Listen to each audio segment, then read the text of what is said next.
relationships. I'm going to let Stephanie start, because I know Stephanie likes to talk. I do. She's got some. I'm ready. What does fundraising look like? For me, a successful fundraiser is someone who understands that it is both an art and a science. The science component is the data most often. You have to have organized data. You need to understand who your audience is, who may be interested in your work, who may have given a gift in the past, what size gift they've given in the past, so that you can be discerning about how to spend your time. At the major gift level, it's really a customized experience for the donor to engage with your organization in hopes that you have the opportunity to receive a gift from them, and that takes time. It is relationship building. The art of it is the relationship building. It's being a conversationalist, being both interesting and interested. One of the things that I try to do with consistency is I have a daily news podcast that I try to listen to most days of the week so that I know what's going on in the world if the donor wants to talk about something. So that's, or I read, I try to read books or whatever. You have to be a generalist in a variety of areas that may come up of interest to your donor. The other thing that I think makes for an effective fundraiser is to have grit. Hopefully we can unpack this a little bit throughout the panel, but this is such a labor-intensive profession. It's not the most complicated profession. It's a skill that many can learn, but without a doubt, you have to have work ethic. You have to grind it out day in and day out to be an effective. I agree with all that. I don't have to say anything. You do. You have to participate. Oh, yeah. Thank you. For me, it's always been relationships and about, what it has to work good for the donor and the organization.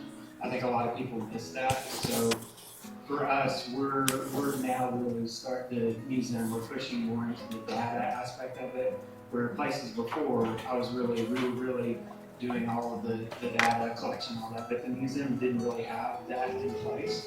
But we're still raising about $1 million a year. And I was looking at the numbers, and it's a lot, but it's kind of fewer donors, and it's very relational. And the way I raise funding, I've always done it. It's more like I have to like the person, and that can be a problem too. But it has to match with your mission, and so it has to really meld with all that. So to me, it's just the social, and it's a long game. And so I think my staff get frustrated sometimes because I'll ask when I'm ready. I know it'll happen, or it'll just come to us. But it's developing relationships, and it's all relational. And we need to be more data driven. We're getting there, but it's been a nice change because a lot of us are.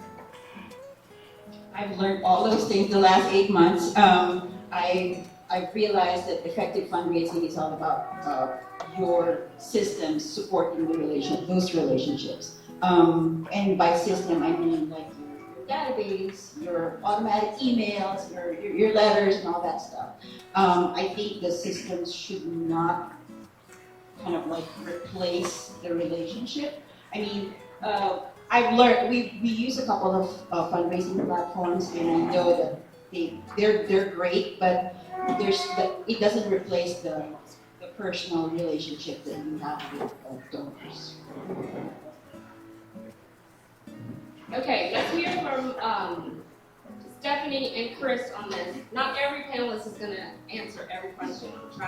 It's a lot of stuff that we're going to try to cover, and in order to do that, I have to limit responses. But Chris and Stephanie, and since Chris has the mic, what fundraising myth do you see most often inside nonprofits, and why does it persist?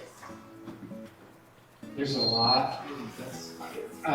There's a lot. I think one. We'll probably talk about boards in a minute, but if the board's job is not fundraising, I think that's a really big one for me. And then among staff, I can't fundraise. I'm not in that social circle or whatever. or I just don't have that ability.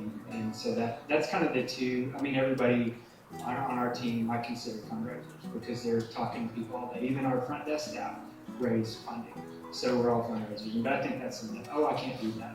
Like I'm not super intelligent. I mean, I can raise funds. You know, you don't have to be. You know, it's anybody can do it, but you just got to be able to be personable and have relationships and care. You got to care about the people that you're working with. You know how and get like today. Right. Well, I'm going to answer this, but I want to preface it with, you guys, I work with lawyers and typically litigators, so I'm kind of a straight shooter here, and I want to give you an honest answer. What frustrates me in fundraising is, you know, I've been doing this, I don't know, over a decade, and sometimes you'll work with someone, whether it's a colleague or a volunteer, who will go out and get a gift. And I sometimes get my feelings hurt because that person can sometimes come back with, well, this isn't that difficult. I can do it. No big deal. It's not that hard. And what I want to say, and so I have the opportunity to say to you all, to empower you all in this work, is, you know, you want to tell that donor, thank you so much for getting that gift. But here's the deal. Maybe you got a $500 gift. Maybe you got a $1,000 gift. But the goal is actually $25,000. So we got to go find $4,000 more. And then once we hit the goal for the year, the word's going to get out that we can raise that $25,000, so the goal is going to become $30,000. And so now I need you to renew every gift you got that year, plus go find me $5,000 more. So I want us to be respected in this profession, and I think that with the way that we get there is by educating others on the work that goes into finding consistent, recurring success to provide the resources we all want for the beloved nonprofits that we care so deeply about. Can I tie, so to tie into that about board members, a lot of times I've gotten it. I think that's a great point. So a board member come in, oh, I just did this. Well, you've had a relationship with that person for 30 years. And so that's like if I had a relationship with somebody in a fundraising for 30 years, I think I could probably do that too. But a lot of times it'll undercut a little bit because when friends ask friends for something, a lot of times the friend is going to want something back for their nonprofit. So it's a lot more difficult for us as staff because I'm not part of that social circle. We're respected, and I respect the people I work with, but you know, I haven't known them for 30 years, and I don't have a friend relationship. I'm not hanging out with them on the weekend, so it's just different. And so that's a great point. Thank you for adding that. Before we go to the next question, I want to invite you all to ask a question of the panel based on what you've heard so far. Is there anybody out there who has a question? I know we have a lot more material, but here's a question. I'm going to come to the mic. I'm going to bring the mic to you. I was just curious from Rachel, which platforms they use? She said they use 3 or 4. We have a couple. So we have for our donor management, we use Network for Good. And then for our donation platform, we use Donor Box. And then very recently for our Step Up for Seniors campaign, we tried Give Butter. So those are the 3 that we use. Great question. Anybody else? If not, let's let the panelists, I actually want Rachel, since you have the mic, to start, and then Chris, I'd like for you to chime in. Talk to us about, fundraising is a big chore, and you know, how do you eat an elephant one bite at a time. I want you to talk, and so there's lots of little steps in there, lots of things that you have to do, lots of tasks. I want to hear how you prioritize what you do when everything seems to be urgent all the time, you know? So, Rachel, do you have some tips and tricks that you can share, or how you've approached it, especially considering your vantage point of being kind of brand new to this role? Yes, so when I had to rewrite our plan, so the need is there, it's urgent, because we had a wait list of 400 people before September that we have to serve, and it would take $1 million to get those people off our wait list. And so the need is urgent. So usually when something's urgent, you're in fundraising, people, what you do is spray and pray, right? But we did that later on, but initially we reached out to the people who are already supporting us, our existing donors and our volunteers, because they're the ones who really support our mission. So that's one very important thing is you have urgent need to raise money, tap the ones who are already supporting you, because they might be able to give more, and then might be able to share that need with other people who can support them, which has happened in our campaign. There were people who already supported us, who spread the word, and so their circle helped us with our campaign.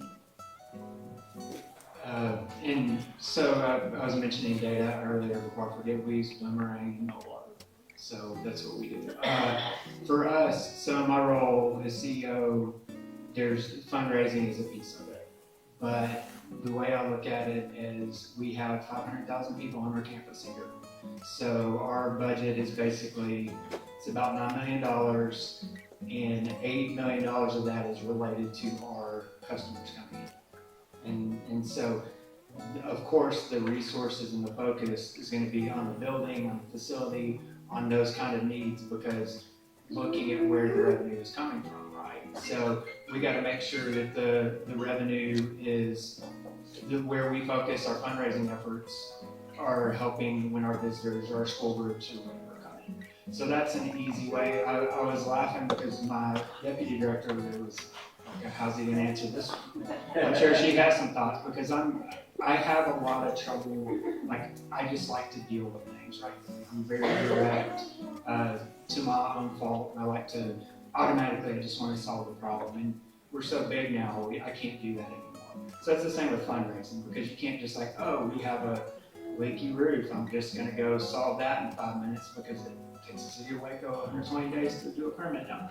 But, sorry, it's true. But that's the kind of thing that I prioritize around who's coming in and where the revenue comes from, because we're not a social service organization, so we don't have that kind of, that it's just different.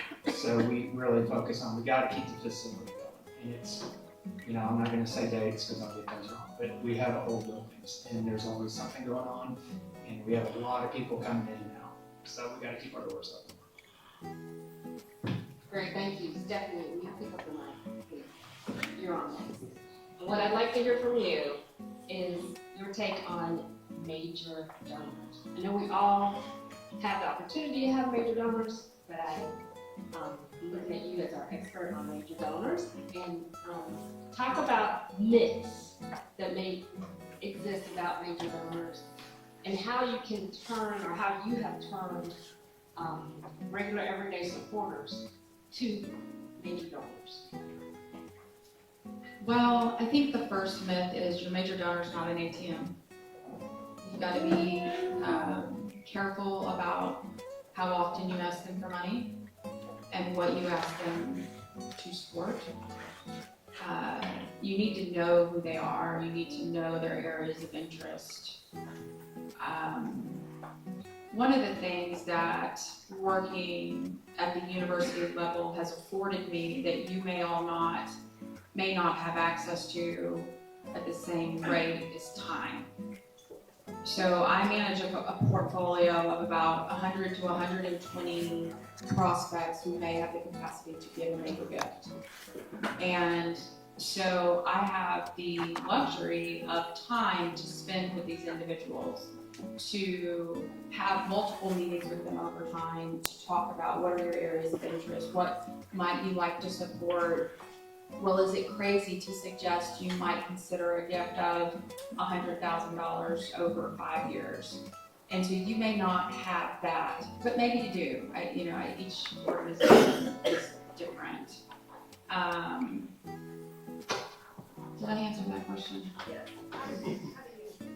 How do you move a regular everyday donor to a major donor? And I think that's fine. Yeah, I think it's just the continuation of conversation. I think it's, for us at the law school, I would ask, is scholarship something you would want to McLennan County residents who otherwise wouldn't have access to having a will written on their behalf, whatever the case may be.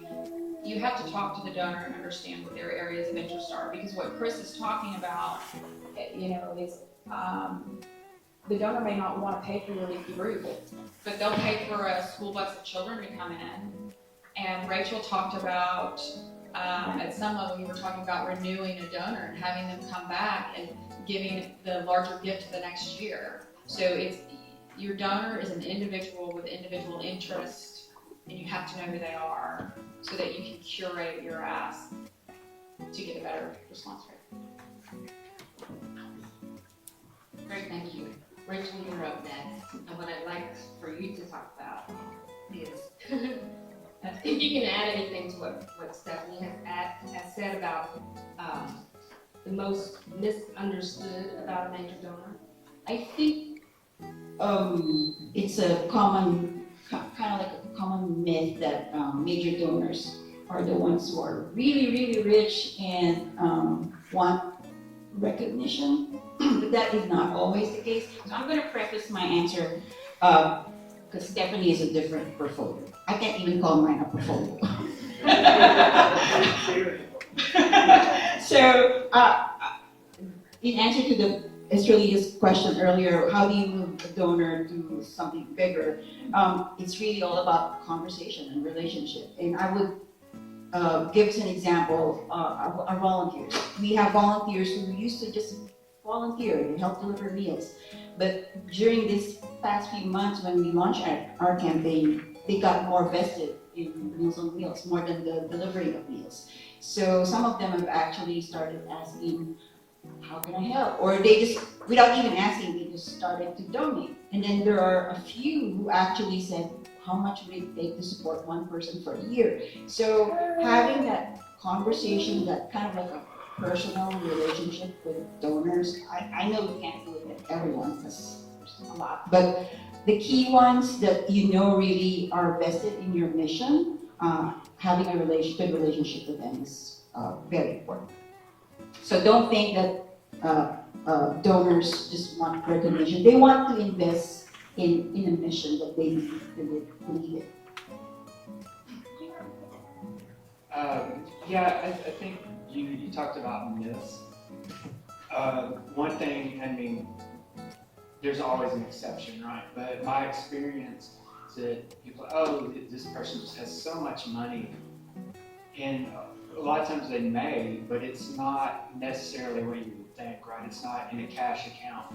Like this person just has all this cash sitting around that they want to give to us. Because a lot of the work that I've done is really focused around stock portfolios. Because what I've found is that it's hard for Texans to let go of that money for some reason, but their stocks, they're more, and you can talk to me about it later if you're not familiar, but like we've done millions in just stock donations. And there's always an exception that people aren't as connected to that. That's not, they see it as it's money, but it's not. My experience is that it's a little more fluid, and they want to distribute it, and it's an easy way they can donate. And they have a lot more in their stock portfolio than they do Wells Fargo checking account, right? So that's one thing. The other thing I would say that fundraising, I'm very related. Sometimes it takes a long time. And I was thinking about the previous job I was at. After about 5 or 6 years of relationship building, we did a huge capital campaign, super easy, just worked out, but we had relationships. All these folks that were donors come up to the museum and visit. I don't try to pull them to the museum. They need to focus. I still focus them on another nonprofit, but I still have relationships with them. I still text them. We still talk to. I know it's their birthday, and I say, it's on happy birthday. So, it's things like that. And I'm about 8 years in at the museum, and we're still building some of those relationships. We're really starting to see things pick up. So it's a slow game. And if you're a young fundraiser, I'm not a young fundraiser anymore, but don't think, I'm not getting anywhere. You got to stick with it, and it's hard. And if it's not working out for you, find another position that suits your needs. But donor relationships take time. I think it's faster now because of the way we communicate, but it still is relational.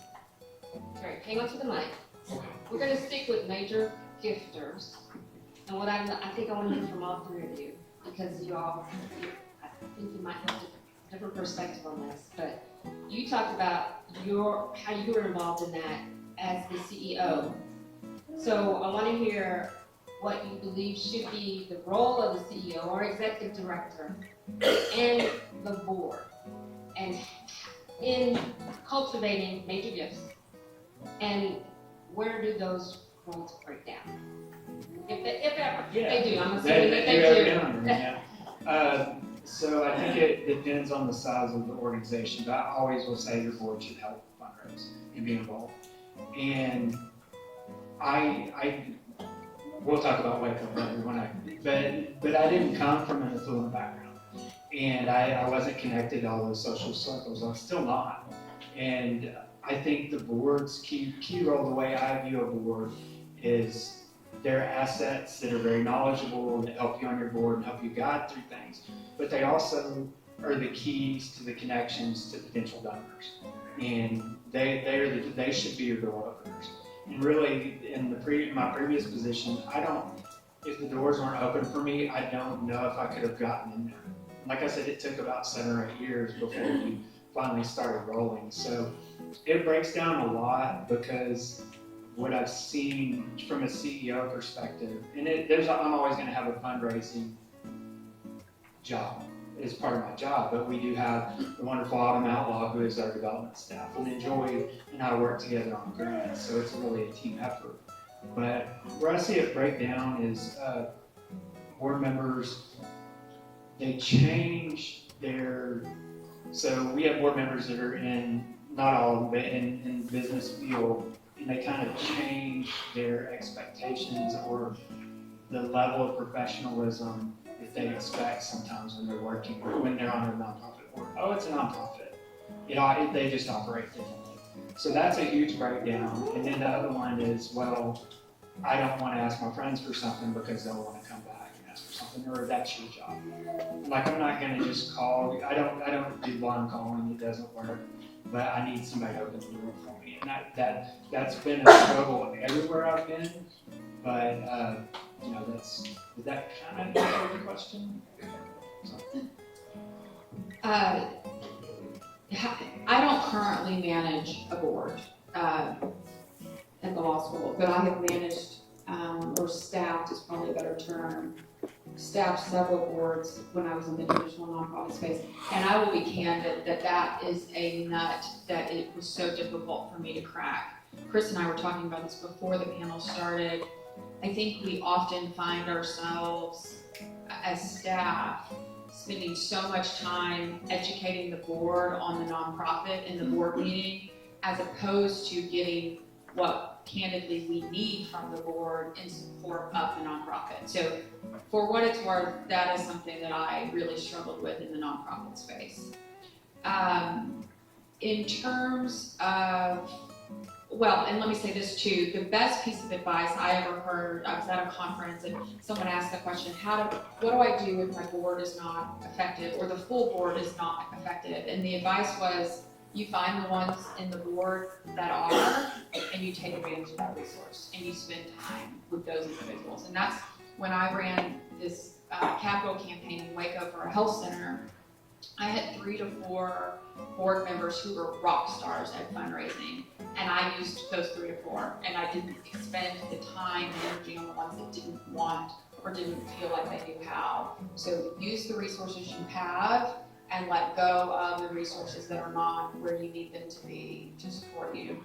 In terms of executive director, I can talk about my dean. I meet with my dean every day. We share a wall in terms of where our offices are. We don't have a meeting every day, but we see each other every day, and we're talking about fundraising all the time.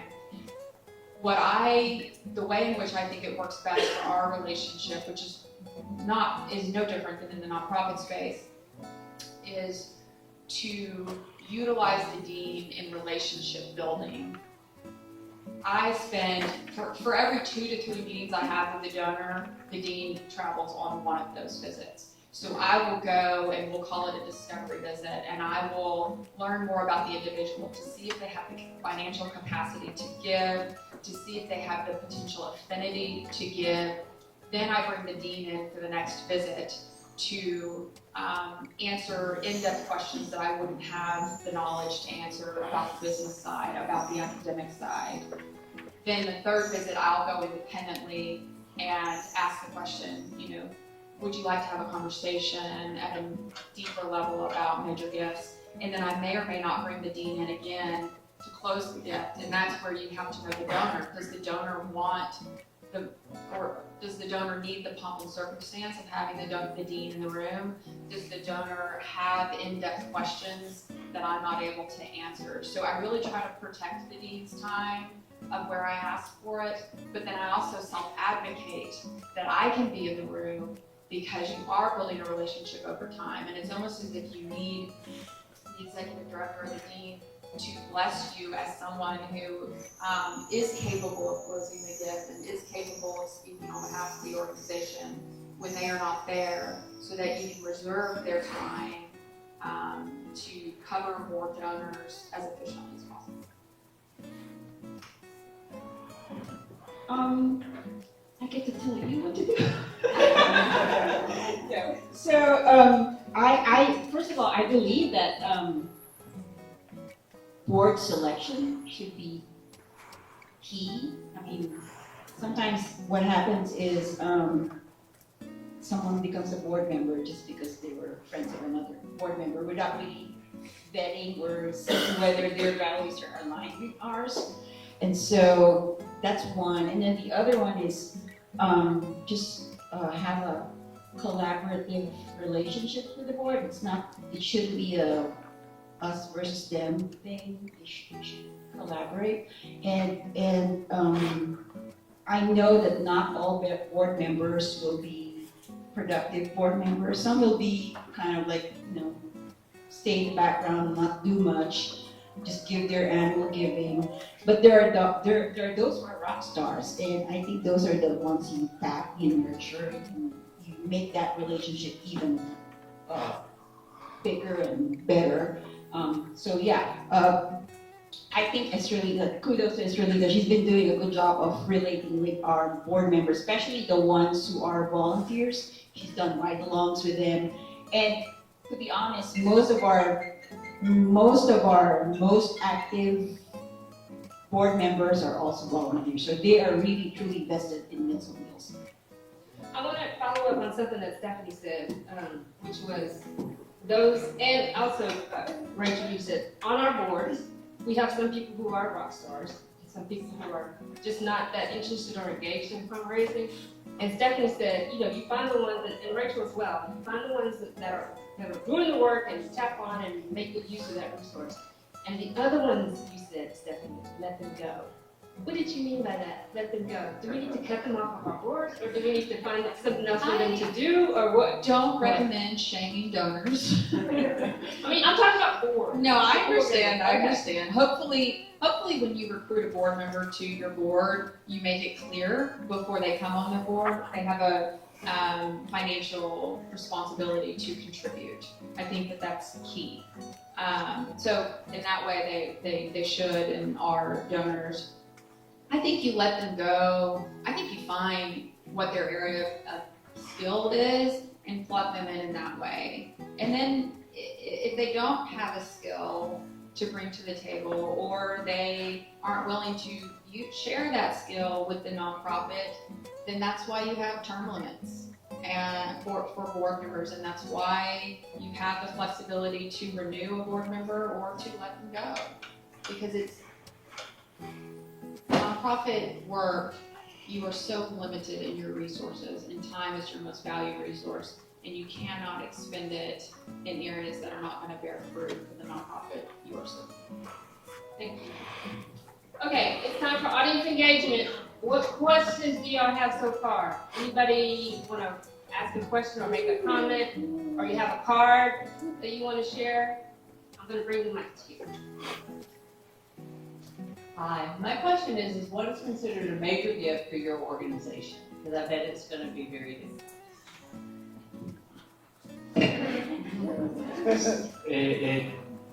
For us, I think anything 100,000 or more. For the other organization I was at, it's 500,000 or more. For the one I was before, it was 5,000. You know, it just really varies on the organization. And you know, whether you're dealing with arts people or museum people or social service, it's just all different. And it's really what I try to treat any donor, no matter what level, as a major donor, right? You know, I mean, because people give what they can give. And I'm going to go back to the next, I'm going to go off script. So the last question, who enforces their bylaws here? Can I see a raise of hands? Not very many. Who has a board contract? Who has a board application form? So, I mean, that's the steps, right? That's how you get that accountability. But I will say, I hear a lot of complaints in the nonprofit world. My board's not doing anything, or they're terrible, or they're worthless. I hear it, and it's like, did you reach out to that person? Did you engage them? Because one time I had a board of 40, and I have a really strong board, and some of them are in here, so I'm just making all this up. But I go out of my way to touch point with all of them every month. It's a lot of work, and we also have an advisory board. There's a lot of donors on there, but I try to have a touch point. And so if you're not doing that and you haven't tried, that's on you. And so we all are going to have board members that don't pull their weight, but really it's down to you to engage. And if they're not engaged, there's a reason. In terms of major gift level, what is defined as a major gift? At Baylor, the new threshold to endow a scholarship with your name attached to it is $100,000, and it can be given over 5 years. But I will tell you, I asked this same question probably 5 to 10 years ago at a nonprofit network panel fundraising conversation. And I remember Dale Barron, for those that know Dale, said, you really need to ask X number of donors in your nonprofit for a gift to help define what is a major gift for your organization. And that was really helpful for me. In the nonprofit space, I would say it was a $5,000 gift, and that could be a $5,000 one-time gift, or it could be a $5,000 gift over 5 years. 5 years tends to be the maximum that most organizations will go. I think five years is a long time. I have personally made what was a meaningful major gift to me. And by year 4 and 5, I thought, I'm ready for this thing to be over with. So if you can steer away from 5 years and do 3 years, I think 3 years is about the sweet spot. Us being a small nonprofit, we don't really have officially yet. We don't have it yet. A definition of major gift, but I'd say I would be from 5,000 to more. In the last year, we have received over. One was more than 200,000. Another one was 100,000. So it varies, but we accept all donations. We accept all donations. Well, you technically don't, because if they don't allow the permission. That's true. I think there might be a question later, but not all money is good. Okay, so thank you very much for that question. We're gonna, I think, continue along in this vein with the rest at the back. The bathrooms are kind of on the other side of this wall in the back. And please mark your calendar for March 19th. The date in April has escaped my brain at this moment, but it's fourth Thursday, as always. Third Thursday, as always. We're going to be talking about measuring impact data. Still kind of working on the session, but they're going to be great. So please come back for that. And the way we're doing this is that we have this awesome panel of people, and it's moderated by us, Trulita Doolin from Meals on Wheels, and they're each going to introduce themselves. So I'm not reading your bios. But you have a great, talented group of people here today. And Estrelita Doolin, Rachel Salazar, Stephanie Mabry, and Chris Dyer, and I am eternally grateful to each of you for doing this for me this morning. Thank you very much. And with that, here we go. Thank you very much, and thanks for having us. Thanks to all of you for being here to learn and hear about fundraising.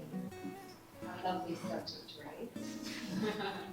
So I am Esther Lita Doolin. I'm the new CEO at Meals on Wheels Waco. I started in April, so I'm in my 9th month.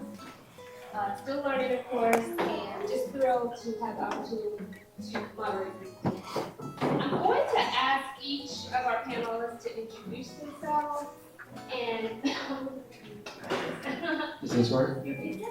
and then before we get started with the questions, I'm going to ask a question of the audience as well. There are some index cards on your table, and those are just simply for you to write down some questions. You will also have the opportunity to speak it verbally if you want, but it always helps me to kind of formulate my questions and write it down. And Rachel has suggested that we also that to you all. If you want to do that and maybe hand it to somebody else at your table to read it for you, if you don't feel comfortable reading out, or if you want to hold up your hand, hold up your card, I'll come get it, and we'll try to address your questions during this session or afterwards. I think that could get my commitment from the panel. We don't get to it today. So fundraising is critical in everything that we do. We all know it. It can be a bit daunting at times, but we are here to share and learn. I don't expect for you to walk away with any silver bullets. You're not going to have all the answers when you leave here. But I think that starting a conversation and just sharing is a good start. So with that, please introduce yourself. Hello everybody, thanks for being here. Lots of people like staring at us. I'm Chris Dyer, I'm the president and CEO of the Dr. Pepper Museum in Waco, Texas. Got here about 8 years ago. I'm a Waco native, came back home. Before that, I worked at a nonprofit that primarily gave grants to arts organizations. So, and then I worked at a very small organization that had budgets of like $150,000. So I've kind of had every step of the way and made all the mistakes. So happy to be here today.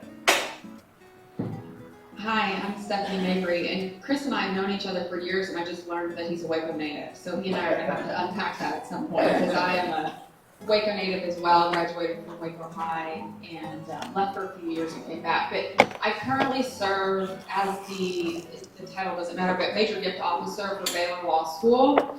I've been in that role for 4 years. Prior to that, I was in the more traditional nonprofit space here in McLennan County for 10 years. So I was a volunteer recruiter with Girl Scouts. I was the media spokesperson, Major Gift Officer running a multi-million-dollar campaign in women's health care locally. And then my most recent traditional nonprofit role was with United Way. Haley O'Connell was my colleague at that time. I ran the overall fundraising campaign for the county, which has historically been done face-to-face crowdfunding platform. I was there during COVID, and so we very quickly had to pivot to a digital model, and that may or may not come up in